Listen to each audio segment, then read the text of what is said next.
வணக்கம் நண்பர்களே, எல்லோரும் நல்லா இருக்கீங்களா? இன்றைக்கி ஒரு கதையோடு நான் உங்கள்கிட்ட வந்திருக்கேன். இந்த வார கதை என்னென்னா, உயிர்மை இதழில், இந்த ஜூன் மாத இதழில் கலாப்ரியா சார் எழுதின கடகம் அப்படிங்கிற கதை. அந்த கடகம்ங்கிற இது என்னென்னா, கடகம்ங்கிறது ஒரு ராசி. அந்த அந்த ராசி தான் முதல்ல ஞாபகம் வருது. ஆனால் அவர் அதை ஒரு சின்ன ட்விஸ்ட்டில் அதை வச்சுருக்கிறார். கடகத்தோட இன்னொரு பெயரை ஒரு சின்ன ட்விஸ்ட் ஆக்கி அதை கதைக்கு ஒரு சம்மந்தப்படுத்தி வச்சுருக்கார். அதனால் கதையோட பேர் கடகம். கலாப்ரியா சார் எனக்கு ரொம்ப வருடங்களாக குடும்பத்தோடு தெரிஞ்சவங்க.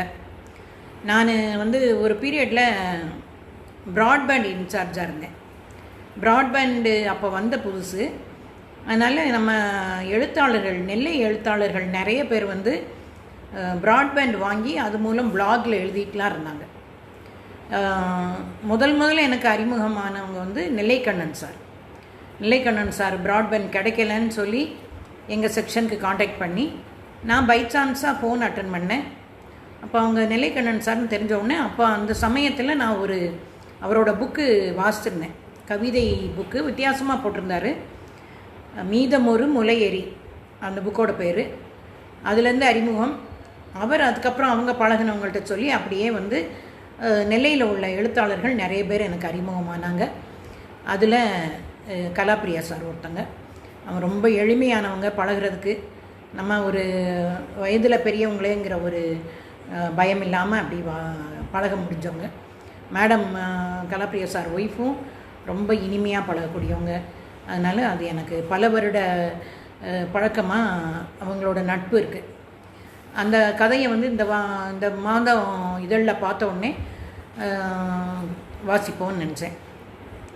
இன்னொன்று காரணம், கடந்த கதை நான் வனதாசன் சாரோடது வாசித்தேன். வனதாசன் சாரை நினைக்கும் போதெல்லாம் அவங்களோட கலாப்ரியா சாரும் ஞாபகம் வரும். அவங்க ரெண்டு பேரும் அவ்வளவு நெருக்கமான தோழர்கள். அதனால் இந்த வாரம் உடனே கலாப்ரியா சாரோட கதை கிடைச்சதும் அதை வாசிச்சிருவோம் அப்படின்னு நினச்சேன். கேளுங்க.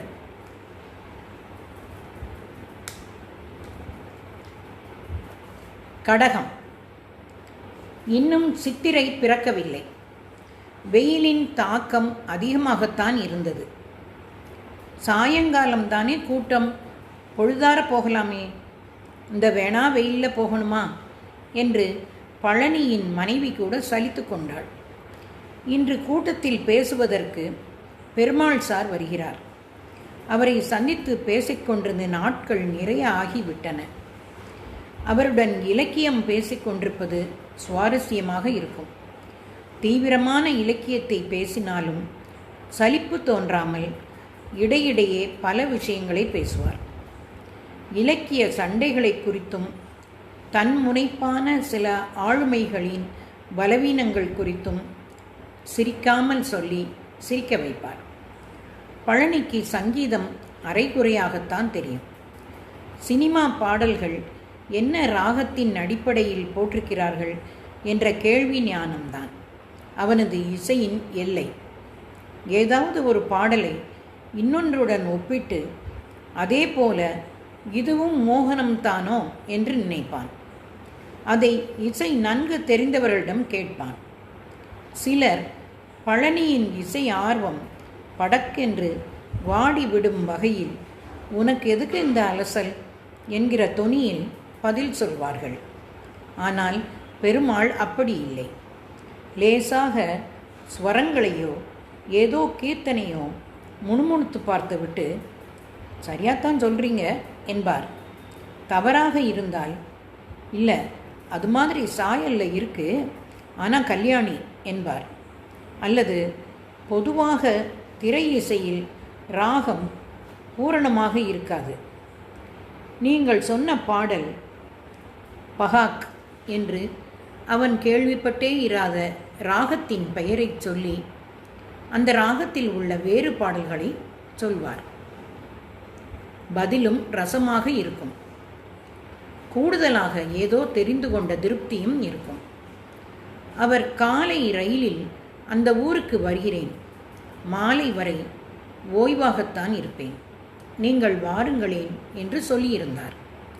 கரும்பு தின்ன ராயல்ட்டியா என்று நினைத்து கொண்டவன் கண்டிப்பாக வந்து விடுகிறேன் என்று சொல்லியிருந்தான். இந்த இடத்துல நமக்கு நிறைய பேரோட அந்த ஒரு இலக்கிய தாகம் இருக்கிறவங்களுக்கு நிறைய பேரோட பேசும்போது ஒரு மாதிரி மேலோட்டமாக பழகத்தோணும், பேசத்தோணும். இதே அந்த இலக்கிய ரசனை ஒத்த ரசனை உடையவங்கள்ட்ட இருந்தோம்னா காலம் நேரம் போகிறது தெரியாமல் பேசுவோம். அதுக்குள்ளேயுமே சிலர்கிட்ட பேசும்போது நம்ம பேசிக்கிட்டே இருக்கிற மாதிரி இருக்கும். அதே இது வேறு சிலர்கிட்ட பேசும்போது நம்ம ஊங்கொட்டுனா போதும், நிறைய விஷயங்கள் நமக்கு தெரிஞ்சுக்கிட்டு இருக்க மாதிரி இருக்கும். நம்ம பொதுவாகவே எனக்கெலாம் அந்த மாதிரி பேசுகிறவங்க அப்படி இருக்கிறவங்கள்ட்ட பேசுகிறது ரொம்ப பிடிக்கும். அதாவது என்னென்னா, என்னோட அனுபவத்தையோ எனக்கு தெரிந்த விஷய ஞானத்தையோ சொல்லாமல் அவங்கள்ட்டிருந்து எனக்கு விஷயங்கள் கேட்டுக்கிறது எனக்கு ரொம்ப பிடிக்கும். சுமார் 1.5 மணி நேர பயணம்.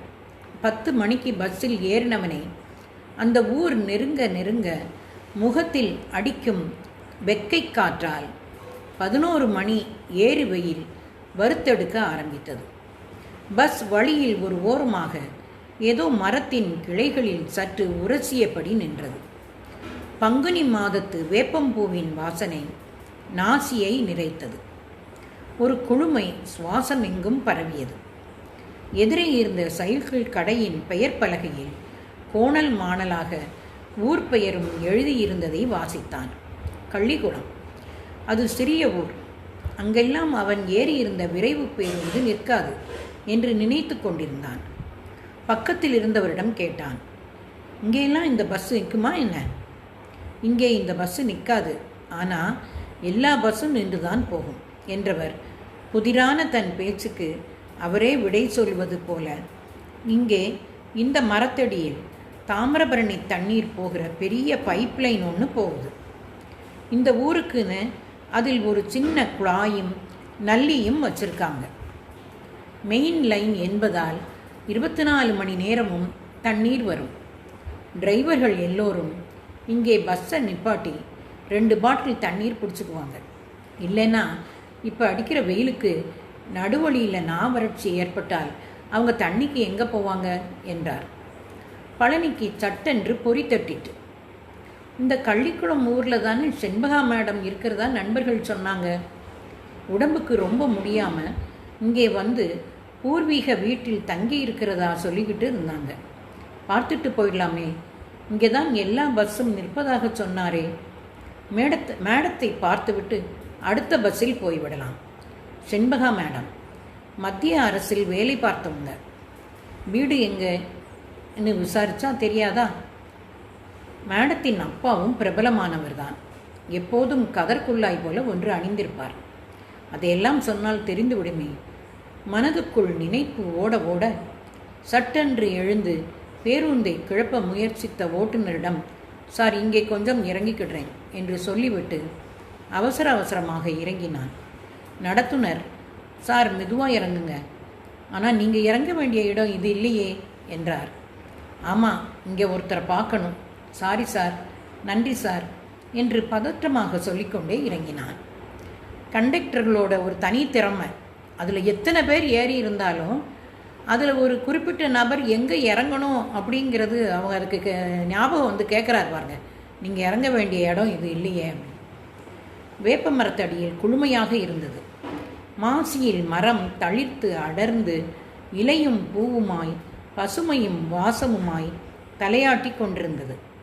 பங்குனி மாத வேம்பு பைப்பில் இருந்து வேகமாக கொட்டி கொண்டிருக்கும் தண்ணீரை 4-5 பெண்கள் குடத்தில் பிடித்து கொண்டிருந்தார்கள். அந்த பைப்பிலிருந்து சிந்தும் தண்ணீரின் பறந்து கிடந்த ஈரமும் குளிர்ச்சிக்கு ஒரு காரணம் என்று தோன்றியது. இந்த பெண்களுக்கு எவ்வளவு தண்ணீர் வந்தாலும் காணாது. நேரம் காலம் இல்லாமல் பிடித்து கொண்டே இருப்பார்கள் என்று நினைத்து கொண்டான்.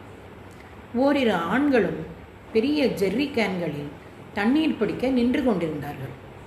நல்ல தண்ணீர் என்பது எல்லோரையும் கவர்கிற விஷயம்தானே. அதில் பெண் என்ன ஆண் என்ன என்றும் தோன்றியது. அதற்குள் எதிர்ப்புறத்தில் இன்னொரு பேருந்தும் வந்து நின்றது. அதிலிருந்தும் நடத்துனர் 2 லிட்டர் பாட்டிலுடன் இறங்கினார். மரத்தடியில் ஒரு கல்லில் அமர்ந்து கருப்பு நாயொன்றின் உடலிலிருந்து உண்ணியை பீத்து அதற்கே தின்ன கொடுத்து கொண்டிருந்தார் ஒருவர். அங்கங்கே தடவி கொடுத்தும் சொரிந்து கொடுத்தும் பேன் எடுப்பது போல உண்ணியை எடுத்து கொண்டிருந்தார். நாய் தலையை தாழ்த்தி சுகமாக கொடுத்து கொண்டிருந்தது. அவர் உள்ளங்கையில் வைத்து உண்ணியை நீட்டுகிற போது லபக்கென்று கவித்தென்றது. கையை கடிக்காமல் லாவகமாக உண்ணியை வாங்குவதை பார்த்த பழனிக்கு ஆச்சரியமாக இருந்தது. அவரிடம் விசாரித்தான். யாரு? இந்த வரி ஆஃபீஸ்லேயோ என்னமோ வேலை பார்த்ததே அந்த அம்மாவா? இப்படி நேராக போங்க, ஒரு ரேஷன் கடை வரும், அதுக்கு எதிர்த்ததுக்கு அடுத்த வீடு என்று வழி சொன்னார். நாய் அதை ஆமோதிப்பது போல லேசாக தொண்டைக்குள் முனகியது. இவனுக்கு நல்லாவே தெரியும் அந்த அம்மாவை. பிஸ்கட் அம்மாடா என்று அதனிடம் சொன்னார். அதற்கும் லேசான தொண்டைக்குழி முனகல் வந்தது. இந்த வீட்டு விலங்குகள்கிட்ட ரொம்ப பிரியமான நபர்கள் நம்ம மனிதர்கள்ட்ட பேசுகிற மாதிரியே பேசுவாங்க. அதுவும் புரிஞ்சுக்கிறோம். அதுவும் புரிஞ்சு அதுக்கு பேச தான் தெரியாத ஒழிய அது நினைக்கிறத உணர்வுகள் மூலம் சில சைகைகள் மூலம் அது வெளிப்படுத்திடும். அந்த வழியில் உள்ள மற்ற ஊர்களைப் போல அல்லாமல் ஊருக்குள் எங்கிருந்தோ காற்று வீசிக்கொண்டே இருந்தது. அது சாலை ஓரத்தில் வேப்பம்பூக்களை அலைபோல உருட்டி திரட்டி சேர்த்து கொண்டிருந்தது. ஊர் ஆரியங்காவு கணவாய்க்கு நேராக இருக்கும் போல. அதுதான் இந்த காற்று என்று நினைத்து கொண்டான். வீட்டை கண்டுபிடிப்பதில் சிரமம் இல்லை. வீட்டை திறக்க வைக்கத்தான் சிரமமாயிருந்தது. வீட்டுக்கு முன்னால் வாகைப்பூ வாசனையும் செண்பகப்பூ போல ஒரு வாசமும் கலந்து வீசும் மரங்களுடன் சிறிய தோட்டம். சுற்றிலும் காம்பவுண்டு, அதற்கொரு கேட், சற்று உள்ளடங்கிய வீடு. செண்பகா மேடத்திற்கு பிடித்தமான சூழல். இதற்காகத்தான் இங்கே வந்திருக்கிறார்களோ என்னமோ. மரங்களின் அடியில் புதிதாக போட்ட ஒரு சிமெண்ட் பெஞ்ச் கிடந்தது. அதில் உட்கார்ந்து மேடம் புத்தகங்கள் படிக்க வாகாக இருக்கும். அப்படித்தான் புத்தகங்களாய் வாங்குவார்கள். பழனிதான் முதலில் அவர்களுக்கு தீவிரமான இலக்கியத்தையும் புத்தகங்களையும் அறிமுகப்படுத்தினான். ஆனால் அவர்கள் படித்த ஆங்கில இலக்கியத்தின் தாக்கத்தால் இவன் போட்ட கோடுகளை அற்புதமான சித்திரங்களாக தீட்டுகிற மாதிரி புதிதாக புத்தகங்கள் வாங்குவார்கள். இவன் ஒன்று சொன்னால் அதே டாபிக்கில் இன்னும் 2 புத்தகம் வாங்குவார்கள். அவ்வளவையும் வாசிப்பார்கள். அதை பற்றி விவாதிப்பார்கள். நல்ல சம்பளமும் ஒரு காரணம். கல்யாணமும் பண்ணிக்கொள்ளவில்லை. எளிமையான வாழ்க்கை. வேறு செலவுகளும் கிடையாது. பழனியின் நட்பு வட்டத்திலிருந்த பல இலக்கிய ஆளுமைகளுடன் அவர்களும் நட்பை உருவாக்கி கொண்டார்கள். குறிப்பாக உலகநாதன் சார். பழனிதான் உலகநாதன் ஐயாவை ஒரு கருத்தரங்கில் வைத்து அறிமுகப்படுத்தினான். உலகநாதன் ஒரு கால் சற்று ஊனமானவர். ஆனால் அறிவு விசாலம் என்பது பிரம்மாண்டமானது. எல்லோருக்கும் அவர் மேல் ஒரு மரியாதை உண்டு. செண்பகா மேடத்திற்கும் சீக்கிரமே அவர் மீது அனுதாபமும் மரியாதையும் வந்துவிட்டது. அதனால் அவர் சொல்கிற சிமெந்தி பூவா, எரிக் ஃப்ராம், லாக் தெரிதா என்று புத்தகங்களை ஒன்று விடாமல் வாங்கி படித்துவிட்டு பார்க்கும்போது இருவரும் தீவிரமாக விவாதிப்பார்கள். பழனிக்கு அதில் சில புத்தகங்களை மேலோட்டமாக வாசித்த போது சில விஷயங்கள் புரியக்கூட இல்லை. இதை சாவகாசமாக படித்து பாருங்க என்று ஒரு புத்தகத்தை கொடுத்தபோது, மேடம் ஆள விடுங்க என்று பழனி சொல்கிற அளவுக்கு கோட்பாடுகள் குறித்த நூல்களை விரும்பி வாசித்தார்கள். இத்தனைக்கும் பழனியை தேடி ஒரு ஆய்வு மாணவியான சிநேகிதியுடன் அவர்கள் வந்ததே அவனிடமுள்ள பழைய சிறு பத்திரிகைகளை தேடித்தான். அப்போதெல்லாம் பழனி வைத்திருந்த புத்தகங்கள் பத்திரிகைகளை பார்த்து ஆச்சரியப்பட்டவர்தான் செண்பகா மேடம். அவர்களுக்கே ஒரு ஆராய்ச்சியாளராக வேண்டும் என்ற ஆசை கூட உண்டு. அவர் விவாதிக்கிற போது இதையெல்லாம் ஒரு கட்டுரையாக எழுதுங்கள் என்பான். அவர் கடிதமாக எழுதுவாரே தவிர கட்டுரையாக எழுத மாட்டார். இந்த இடத்துல ஒரு விஷயம் எனக்கு சொல்லணும்னு தோணுது. நான் ஆரம்ப காலங்களில் எனக்கு நிறைய எழுத்தாளர்கள் எனக்கு பழக்கம் இல்லை. அப்போ என்ன பண்ணுவேன், நல்ல ஒரு கதையை நம்ம வாசித்தோம் அப்படின்னா உடனே கலாப்ரியா சார்கிட்ட கூப்பிட்டு சொல்வேன், சார் இந்த கதையை வாசித்தேன், எனக்கு ரொம்ப பிடிச்சிருந்துச்சு அப்படின்னு சொன்ன உடனே அவர் என்ன செய்வார் அப்படின்னா, என்கிட்ட சொல்கிறது அந்த எழுத்தாளர்கிட்டே சொல்லுங்கள் அப்படின்னு சொல்லி உடனே அந்த எழுத்தாளரோட எண்ணை கொடுப்பார். நான் அப்படி சார் கொடுத்து ஒரு 7-8 பேரோட நம்பரில் பேசியிருக்கிறேன். ஆனால் நான் கொஞ்சம் அந்த விஷயத்தில் ரிசர்வ்டாக இருப்பேன். தொடர்ந்து கனெக்ஷன் வச்சுக்கிற மாட்டேன். அந்த புத்தகத்தை பற்றி பாராட்டி சொன்னதோடு அப்படி விட்டுருவேன். அது எனக்கு ஞாபகம் வருது. இப்போ கலாப்ரியா சார் எந்த ஒரு ஈகோவுமே இல்லாமல் நான் எந்த புக்கை பாராட்டினாலுமே உடனே அந்த எழுத்தாளரோட நம்பரை எனக்கு கொடுத்துருக்காங்க. செண்பகாவின் வாசிப்பு பழக்கம் அவர்கள் அலுவலகத்திலும் பிரபலம். அதனால் அவர்களுக்கு தொந்தரவில்லாத மேசை பணிகளை கொடுப்பார்கள். களப்பணிக்கெல்லாம் அழைக்க மாட்டார்கள். தவிரவும் அவரது ஆங்கிலத்தின் மேலதிகாரிகளுக்கு அவ்வளவு நம்பிக்கை. அவர் ஏதாவது ஒரு வரைவை எழுதினால் அதில் யாராலும் திருத்தம் சொல்ல முடியாது. மனித வாழ்வின் பிரச்சனைகளுக்கு திருப்தியானதும் சற்றே பைத்தியக்காரத்தனதுமான தீர்வு என்பது அன்புதான் என்பதில் ஆழ்ந்த நம்பிக்கை செண்பகா மேடத்திற்கு. எல்லோரிடமும், அதிலும் குறிப்பாக பழனி அறிமுகப்படுத்துகிற எல்லோரிடமும் அப்படி அன்பாக இருப்பார்கள். பழனிக்கு சமயத்தில் சங்கடமாக இருக்கும்.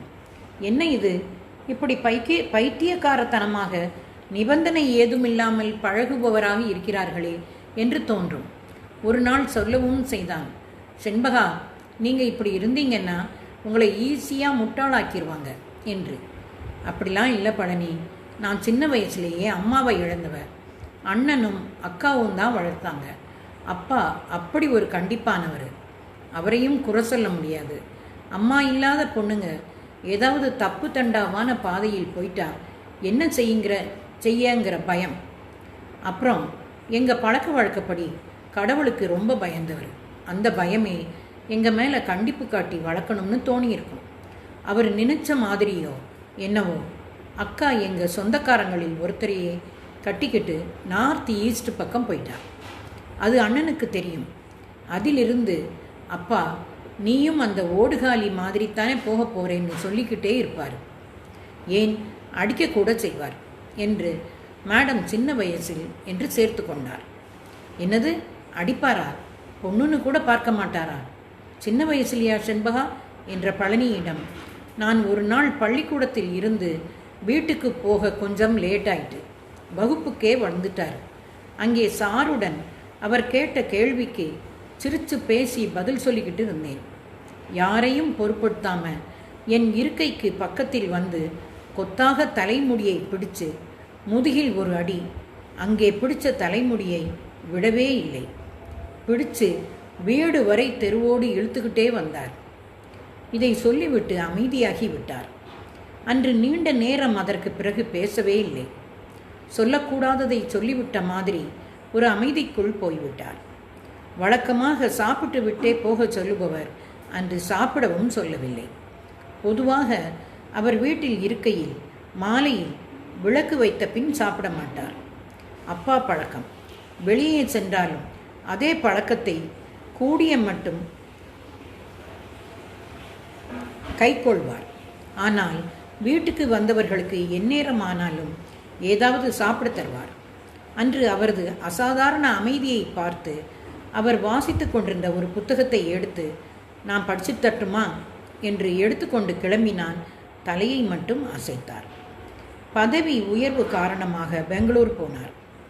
அவ்வப்போது இந்த பக்கமாக வரும்போது அவசியம் பழனியை வீட்டில் வந்து சந்திக்காமல் போக மாட்டார். பழைய அலுவலகம் போல இல்லை. வேலை நிறைய இருக்குது, படிக்கவே முடியலை. வேலையை விட்டு விடலாம் என்றால் அப்பா மறுக்கிறார். உங்களுக்கு தான் தெரியுமே, அப்பாவை தாண்ட முடியாது என்னால் என்று ஒரு கடிதம் எழுதினார். அவ்வப்போது வரும் பெரும்பாலான கடிதங்களில் இதுதான் மையமாக இருக்கும். பதவி உயர்வை மறுத்து விடுங்கள் என்று நீங்கள் சொன்னபோது நான் கேட்கவில்லை. இப்போது தவிக்கிறேன். இந்த புத்தகங்களை எல்லாம் எப்படி காப்பாற்றப் போகிறேன் தெரியவில்லை. படித்து முடித்து விட்டாலாவது யாரிடமாவது கொடுத்து விடலாம் என்று எழுதியிருந்ததுதான் கடைசி கடிதம். அவ்வளவு ஜாக்கிரதையாக புத்தகங்களையும் அதற்காக செய்த அலமாரிகளையும் பெங்களூருக்கு அனுப்ப அவர் எடுத்துக்கொண்ட பிரயாசையை சாதாரணமாக சொல்ல முடியாது. பழனிக்கு கூட லேசான சபலம். இதையெல்லாம் இவ்வளவு கஷ்டப்பட்டு எடுத்து செல்ல வேண்டுமா? தன்னிடம் கொஞ்சத்தை கொடுக்கலாமே என்று. ஆனால் அப்படியெல்லாம் புத்தகங்களை பிரிந்து விடுகிற ஆள் இல்லை செண்பகா மேடம். இப்போது இப்படி கடிதம் எழுதுகிறார்கள். இந்த இடத்துல எனக்கு ஒரு விஷயம் ஞாபகம் வருது. பால்வண்ணம் அப்படின்னு ஒரு அருமையான மனிதர் பேங்க்கு வேலை பார்த்து ஒரு யூனியன் தலைவராக இருந்து கொரோனா சமயத்தில் இறந்து போயிருக்கார். அப்போ அவர் பெயரில் அவங்க நண்பர்கள்லாம் சேர்ந்து ஒரு புத்தகத்தை தேர்ந்தெடுத்து விருது கொடுக்கறதா முடிவு பண்ணி இந்த வருஷம் முதல் தடவையாக கொடுத்துருந்தாங்க. அப்போ அந்த விழாவில் பேசினப்போ சொன்னாங்க, அவர் கோவில்பட்டியில் வேலை பார்த்துருக்கிறாரு. கோவில்பட்டியிலேருந்து சென்னைக்கு மாறி போயிருக்கார். சென்னைக்கு மாறி போகும்போது இங்கேருந்து அவர் கொண்டு போன புத்தகங்களோட எண்ணிக்கை கிட்டத்தட்ட 40,000 புத்தகங்கள் இருக்குமா. எனக்கு மலைப்பாக இருந்தது. நம்ம வச்சுருக்கிற புத்தகமே நிறையா வச்சுருக்குறோன்னு நினைக்கிறோம். ஆனால் அவர் 40,000 புத்தகங்களை சேர்த்ததோட அந்த 40,000 புத்தகங்களை தான் போகிற இடத்துக்கு கொண்டு போகணுன்னு அதை பத்திரமா கொண்டும் போயிருக்கிறார். உண்மையிலே எனக்கு அது ஒரு ஆச்சரியமான தகவலாக தெரிஞ்சது. அது உங்களோட பகிர்ந்துக்கிறேன்.